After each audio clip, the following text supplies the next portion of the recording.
اچھا یہ ڈالر کی جو ذخیرہ اندوزی جس کو کہا گیا ہے کہ ڈالر خرید کے، کیونکہ پچھلے دنوں جب یہ سلسلہ چلا کہ ڈالر کا ریٹ بڑھنے والا ہے تو لوگوں نے ڈالر خرید کر رکھنا شروع کر دیا. مفتی تقی عثمانی صاحب کا ایک فتویٰ سامنے آ گیا اور وہ یہ ذخیرہ اندوزی اس کو قرار دیتے ہیں اور وہ کہتے ہیں کہ اسلام میں ممانعت ہے اس کی.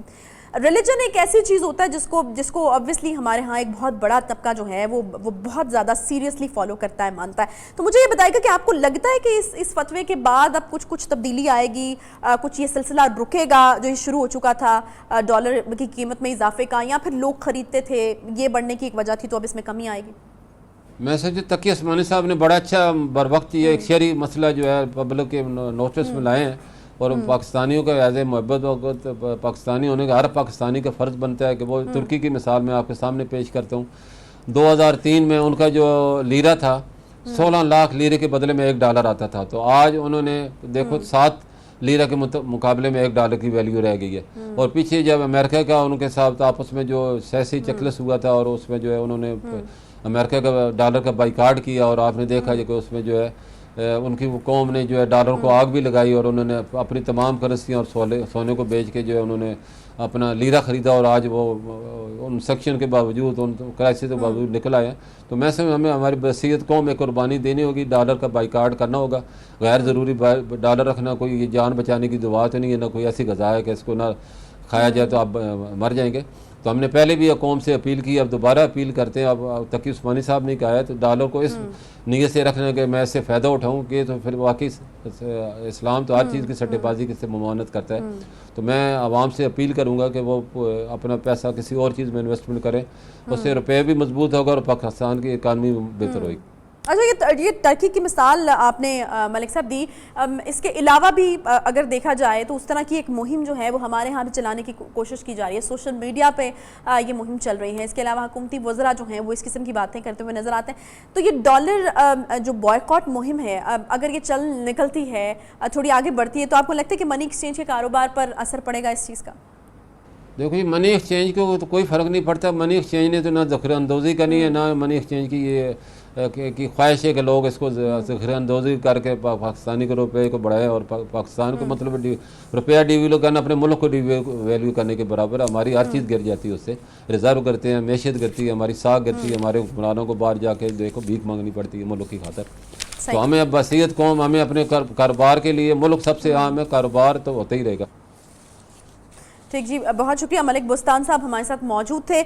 ڈالر کے بڑھتے ہوئے جو دام ہے اس کے حوالے سے بات ہو رہی تھی، کیونکہ یہ الزام بھی لگایا جاتا ہے، یہ ایلیگیشن بھی ہے کہ جو منی ایکسچینج کمپنیز ہیں ان کا ایک بہت بڑا رول ہے جو روپے کی قدر میں کمی ہو رہی ہے، ڈالر کی قیمت میں اضافہ، اور اس کو بالکل نگیٹ کیا ملک صاحب نے. اور انہوں نے بالکل کہا کہ بہت ہی بر وقت قسم کا جو یہ فتویٰ ہے مفتی تقی عثمانی صاحب نے دیا ہے، اس کو ریلیجن سے جوڑ کر شاید اب بہت سارے ایسے لوگ ہوں جن کی سمجھ میں یہ بات آیا اور اس چیز کا ادراک ہو کہ شاید یہ ذخیرہ اندوزی اس نیت سے پیسے کو جوڑ کر رکھنا کہ اس سے فائدہ اٹھایا جائے گا، ذخیرہ اندوزی کے زمرے میں ہی آتا ہے. ایک چھوٹا سا بریک لیں گے، بریک کے بعد واپس آتے ہیں.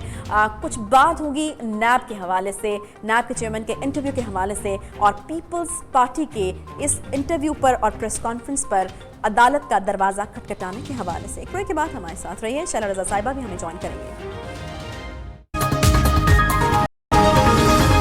جاوید چودھری صاحب نے ایک انٹرویو چھاپا، اس میں چیئرمین نیب نے بتایا مجھ پر دباؤ بھی ہیں، مجھے تھریٹس بھی ہیں، مجھے رشوت بھی دینے کی کوشش کی گئی، میرے گھر میں ڈاکہ ڈالا گیا، اہم دستاویز چوری ہوئی، چھپ کر کبھی اپنے گھر رہتا ہوں، کبھی کسی اور کے گھر رہتا ہوں، اور انہوں نے کہا کہ میں کسی کو نہیں چھوڑوں گا. پرویز خٹک صاحب بھی جیل میں جائیں گے، 3 بلوچستان کے چیف منسٹر ہیں وہ بھی جیل میں جائیں گے. تو سارے جو کرپشن کے کیسز ہیں پنجاب کے اندر ہیں، اس لیے میں پنجاب کا پیچھا کر رہا ہوں. سندھ کے بارے میں انہوں نے کہا کہ وہاں حکومت اور پولیس ہم سے تعاون نہیں کرتی، لیکن میں آصف زرداری اور فریال صاحبہ کو نہیں چھوڑوں. شہباز شریف صاحب نے کہا ان پر کیس ختم کر دیے جائیں تو وہ سیاست سے ریٹائر ہو جائیں گے اور پیسے واپس کر دیں گے. یہ چیئرمین نیب نے کہا کہ مجھ سے شہباز شریف صاحب نے رابطہ کیا اور یہ بات مجھے کہی. اس میں ان کی 3 شرائط تھی کہ ایک، پیسے جو ادا کرے گا نیب کو شہباز شریف صاحب کے بہاف پر وہ کوئی بیرونی حکومت یا شخص ہوگا، اور اس کے بدلے ان کو کلین چٹ مل جائے گی اور حمزہ شہباز صاحب کو چیف منسٹر بنا دیا جائے گا. یہ ڈیل آفر کی شہباز شریف صاحب نے مبینہ طور پر چیئرمین نیب کو.